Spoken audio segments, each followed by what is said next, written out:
We begin today with shocking news out of Louisville. Local police have released a nearly blank incident report stemming from the night BREONNA Taylor was fatally shot in her own apartment by police. Despite the fact that the 26-year-old EMT was shot at least 8 times during the no-knock search in March, yesterday's report listed Taylor's injuries as none. In fact, the 4-page report only included the time, the date, case number, and the victim's name. Officers also checked no next to the box that says forced entry. But again, witnesses and crime scene photos show officers did use a battering ram to force entry. And when officers were given the opportunity to explain how the events of that fatal night unfolded, they wrote PIU investigation, referring to the officers involved in the incident being investigated themselves. The city's mayor has since responded, saying it's issues like these that erode public confidence in Louisville's police department and its ability to do its job. He also apologized to the Taylor family for causing them further pain.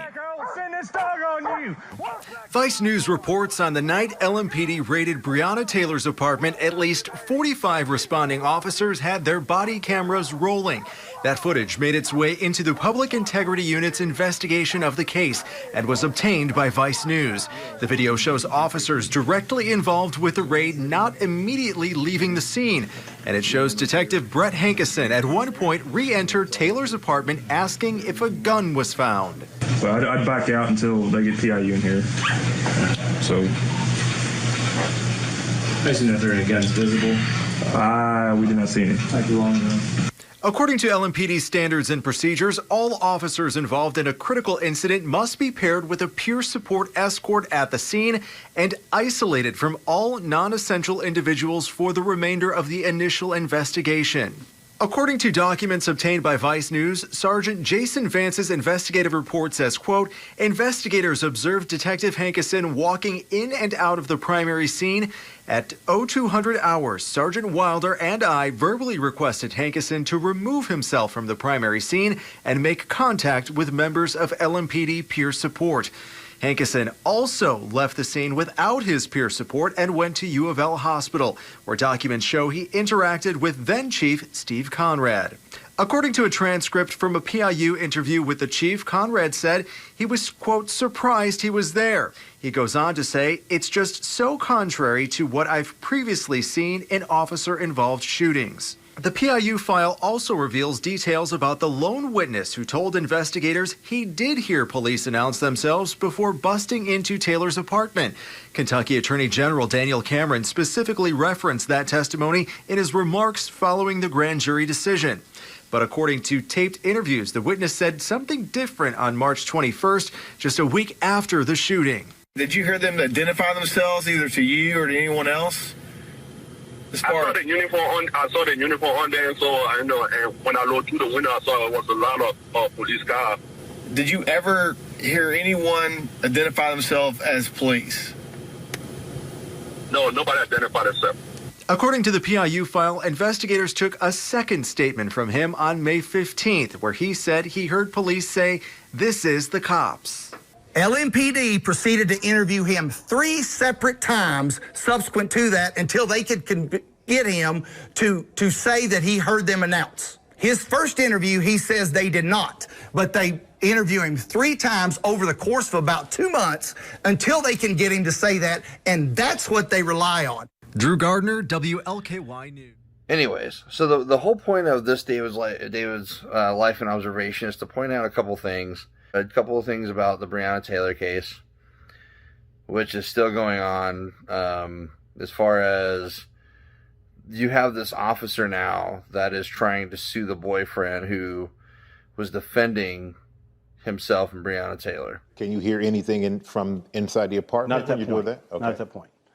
So after the first bang, nothing happened. I banged again. I yelled, "Please search warrant, please search warrant." You're yelling this. How many times do you yell that? Probably 3 times each with each bang. There was a total of 6 bangs, 6 different knocks at the door while we're doing this. There were 7 officers on the scene that night. One said he thought he heard movement inside the apartment. He said, "Stop, I can hear somebody coming up to the door." So we stop, we listen, nobody says anything, we yell again, police search warrant, open the door if you're there, police search warrant. And finally I look back at my lieutenant who's in the stack back here, and he goes, go ahead and hit it. Even as you're hitting the door with Yelling, the brand, "Please you're search yelling. warrant." Yes, everybody at this point. Everybody. Because that's what we do. All 7 of you. All 7 that I know of. It sounded like it. That's the typical how it goes every time. And that doesn't change. Kenneth Walker said that he and BREONNA were screaming, "Who is it?" Said they never heard any announcement that it was the police. And what do you say to that? Maybe he didn't. But there are also 11 neighbors who said the same thing that he said. Those 11 neighbors also said we didn't knock. Kenneth Walker says we knocked. The other witness says we knocked. So if you didn't hear us knock, you're not going to hear us announce. Mattingly says once the team enters the dark apartment, he sees 2 figures in the hallway. How far away from you? About 20, 25 feet, probably, 20, 25 feet. And as soon as I turned the corner, my eyes went straight to the barrel of this gun. I could see the tip of it, and my eyes just focused in on it. BREONNA's boyfriend, 27-year-old Kenneth Walker, a legal gun owner, fired a shot, later telling investigators he fired because he didn't know who was bursting through the door. An FBI ballistics report saying it was Walker's bullet that struck Mattingly. As soon as I felt the smack on my leg and the heat, I boom, boom, boom, return 4 shots. From start to finish, from the time I got shot till the time I'm on the ground and heard that last volley of shots, 12 seconds total. I don't know what's happening. Somebody kicked in the door and shot my girlfriend. Where was she shot at? I don't know. She's on the grill right now. I don't know. Help! Oh my God! Yes, help! What's your name, sir? Mr. Walker said, "I just fired a warning shot. I thought someone was breaking." And I like how everybody's jumping on the bandwagon of, oh, there's literally one witness that says the police knocked, and you've got about 12 others that were like, nah, no, they didn't. There's a lot of people that are under the belief that they released body camera of the incident. No, they haven't. They have not. Officers not involved in the shooting described the scene as chaotic when they arrived in the minutes after. One of those was a member of the LMPD SWAT team who had been serving a warrant across town but switched gears after learning about the injured officer. Through his body camera, we see what he saw. They had an officer shot on Springfield, and they're requesting armor down there. Loading up into an armored vehicle, Sergeant Brandon Hogan and his team head to Springfield Ave, where police have just shot and killed BREONNA Taylor. All right, go. Hogan and others were serving a warrant across town on Elliott Avenue, one of the other locations listed as part of the narcotics raid. As they arrive on scene, the team picks up on the chaos. What just happened? What's going on? Noticing officers pointing their weapons across the path SWAT plans to take. If you're not on SWAT, lift your fire. We're going up. The team makes their way to Taylor's front door, where they're the first of any first responders to go inside. Hogan describes those moments 1 week later, talking to investigators. You can immediately see her. She's in the very back, down. Looks like she's 1080. Right off the bat, it looks like she's 1080. Walking through the apartment, the team clears every room. In Taylor's bedroom, the TV is still playing. Hang on. Kenneth Walker told police he and Taylor were watching a movie in bed when police came to the door. They're in the apartment for about 7 minutes before calling it a crime scene. Hogan dismisses some of his team, hoping to preserve evidence. I don't want him to, get in there and that's just beat guy stuff. Like, you get in there and mess up crime scene and start kicking shell casings around. I didn't want that to happen. Despite his efforts, it does happen, but not by one of his guys. It was former LMPD detective Brett Hankinson. So I think it's Jason here. Sorry. Hankinson walks up to the door of the apartment and then walks inside. Hogan suggests he leave. But I'd back out until they get PIU in here. Hogan later tells investigators that moment stood out. In his experience, an officer involved in a shooting wouldn't wander a crime scene afterwards. After Hankinson leaves, the SWAT team follows, turning over the scene to forensic experts who would go on to process the evidence for the next 12 hours. It is in the affidavit. It is in all the documentation that the officers involved in the incident were not wearing body cameras. The body cameras that are released are the ones from the SWAT and other officers that arrived after the shooting, after the occurrence. So for people mistakenly say, oh no, they released the body camera and she was laying in the hall, like, okay, she was laying in the hall. Does that automatically assume that she heard that it was police? I'll tell you what, I could be sitting in my back room. People will be pounding on the door too, or coming through the door. And that doesn't mean I heard the word police. That doesn't mean I heard anything going on, especially with a barrage of commands and loud sounds coming from the door. I am speaking to you from Louisville, Kentucky. You're in Nashville, Tennessee. And of course, Louisville has seen better days. The last few weeks here have been pretty rough for a lot of people. And so you wrote a piece recently detailing the warrant that was used to enter the apartment of BREONNA Taylor, who was killed by police in March. You say that warrant was illegal. But before we get to that, what do we know about how warrants tend to be issued and executed for people's homes?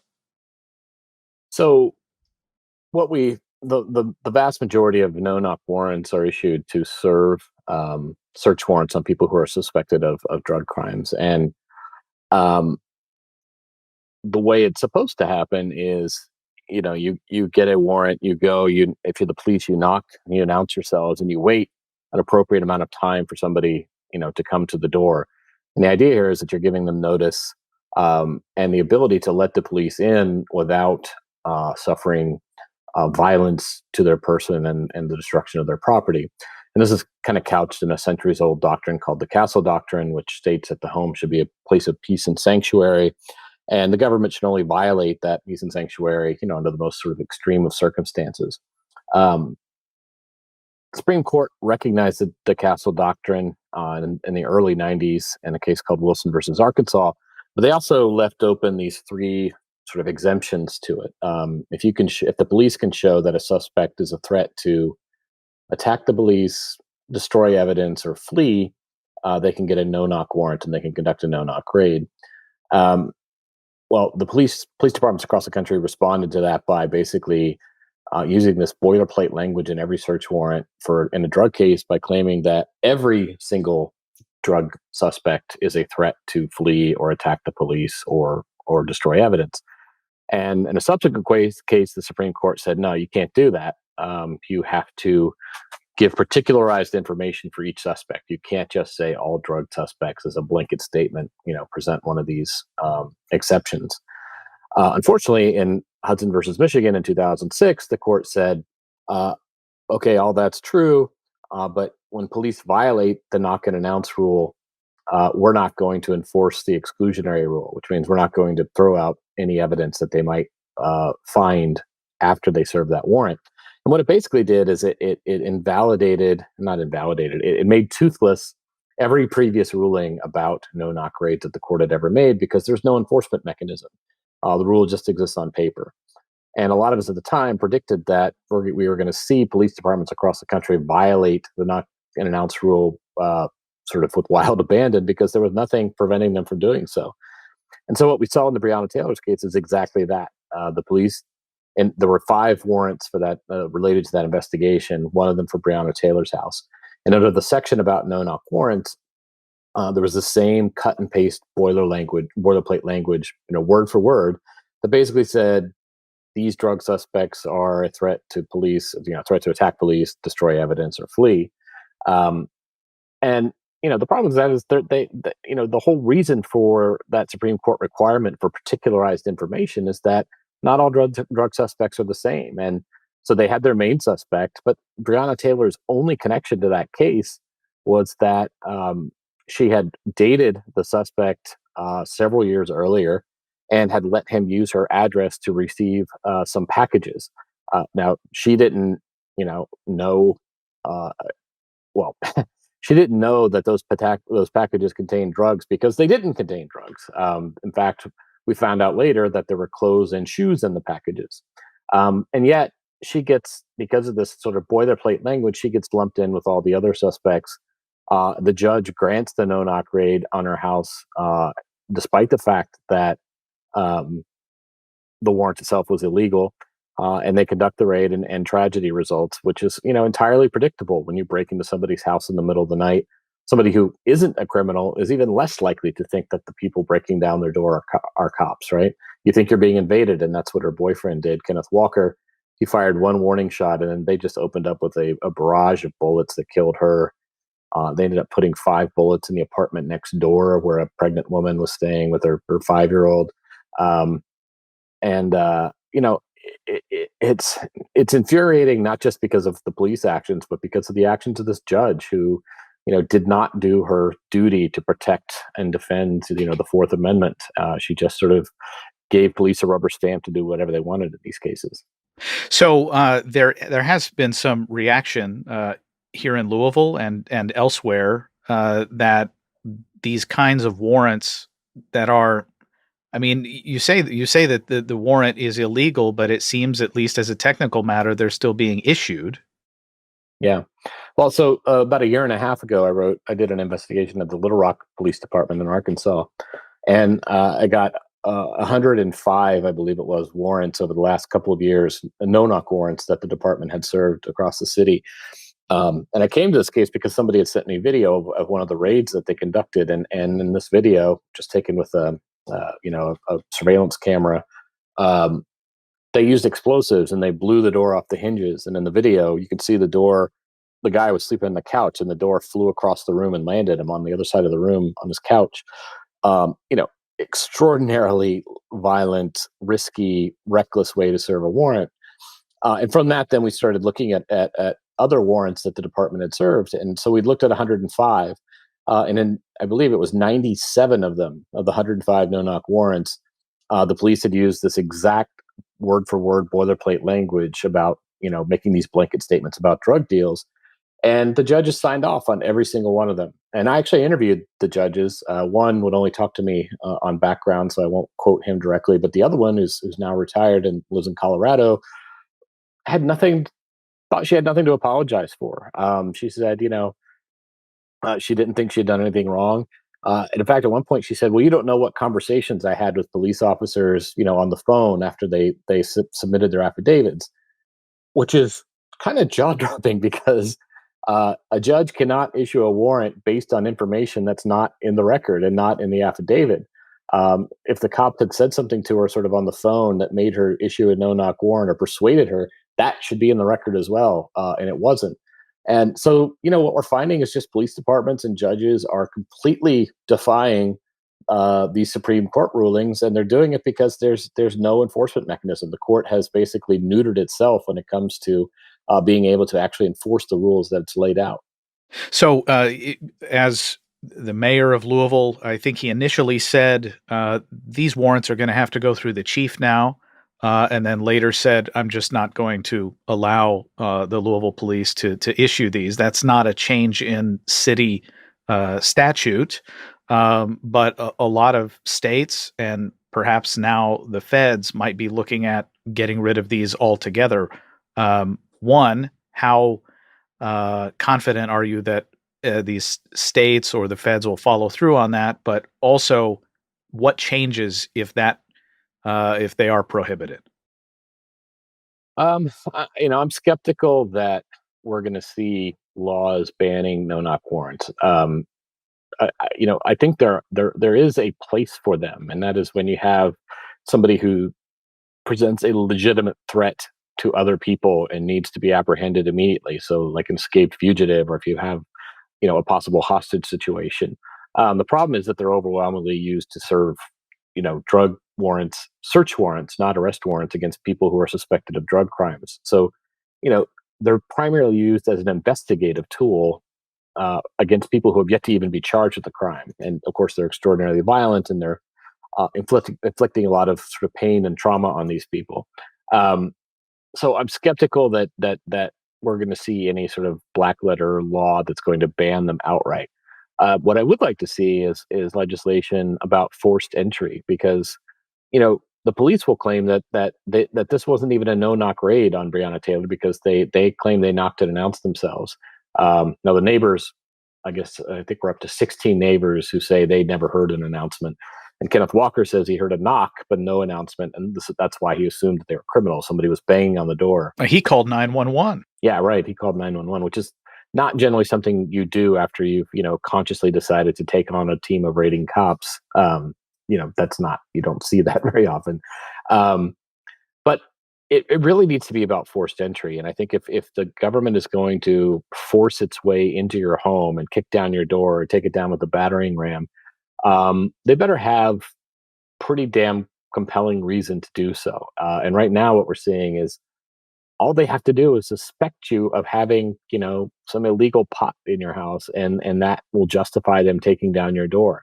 And I think it's time, way past time that we set that bar a lot higher. It should be the only reason that the cops should be able to kick down your door after you've refused them entry is if they have good reason to believe that you're a threat to other people. And that's just not the case with these drug warrants. Now, when it comes to that officer, you did wrong. You should be in a federal prison. All the officers involved in that should be in prison, going away for a long time, or on death row because they murdered someone. Even if it's manslaughter, even at the very least, it's manslaughter. They really didn't have it's been proven time and again, they really didn't have a reason to be there. They had a warrant to search the premises. They had a warrant to have a discussion with Breonna Taylor. They didn't have a warrant. They even had a no-knock warrant. If you have a no-knock warrant and you change up your story to, oh, we knocked, that doesn't make sense. Just doesn't. Why would you request a no-knock warrant and then fail to just go through the entrance the way you wanted to do? And here's what happened. They didn't knock. One officer ended up getting shot at, and they returned fire like crazy and killed Breonna Taylor. And now that officer that is being, accused of blind firing or whatever, he's trying to sue. And it's dude, be thankful that you're not in a situation where you're on death row for the murder of somebody from your negligence. A Louisville police sergeant involved in the raid that led to Breonna Taylor's death is countersuing her boyfriend. Officer Jonathan Mattingly accuses Kenneth Walker of causing him severe trauma, mental anguish, and emotional distress. Mattingly was shot in the leg during the confrontation that killed Breonna Taylor. Walker is suing Kentucky's Attorney General, the Louisville Metro Police Department, and the city. Our national correspondent, Jerika Duncan, has a response from his lawyers.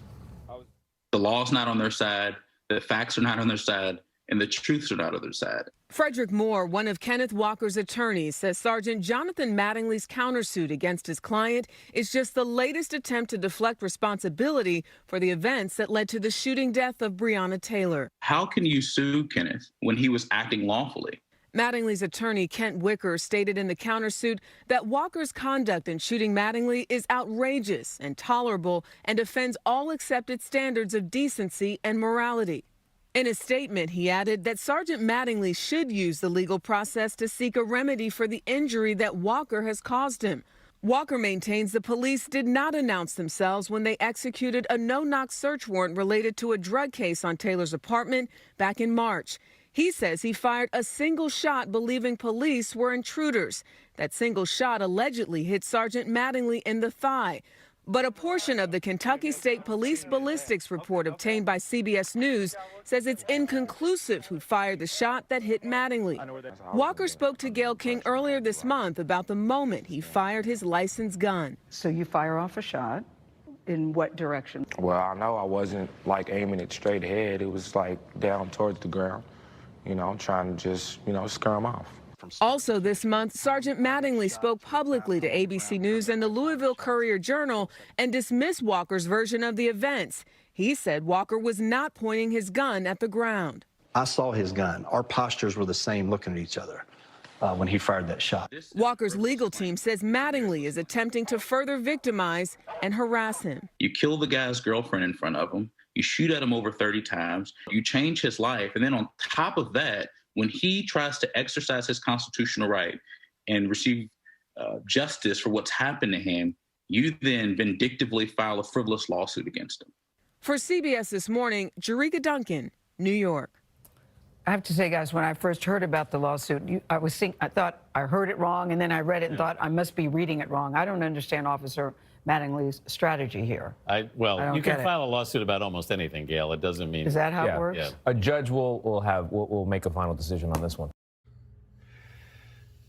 And then for the DA's office and the prosecutors not to give the jury the proper options on what they can and cannot do, it just smells of cover-up. It smacks of corruption. And that's literally that entire department, corruption. And it's police everywhere, corruption. Mesa PD in Arizona, corruption.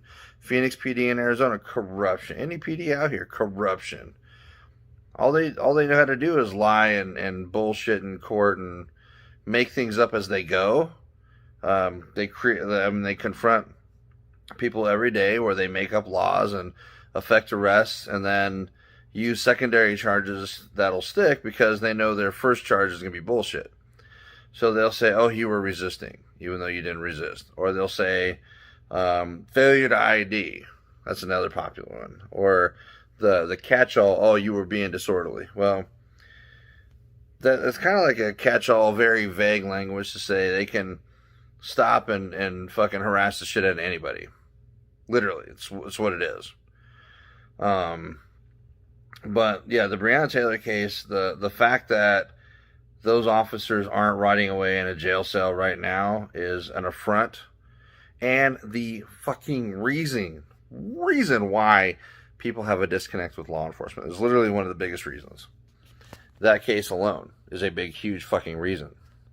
Not to mention other cases that continuously come out. Louisville police have released a huge batch of evidence from an investigation of the raid that killed Breonna Taylor back in March. Now, it raises brand new questions over why police targeted her home in an effort to prosecute her ex-boyfriend. A police lieutenant who came to the scene after the shooting told investigators, quote, "Something really bad happened." The material includes more than 250 videos and more than 4,000 pages of documents. Our national correspondent, Jerika Duncan, is following this story.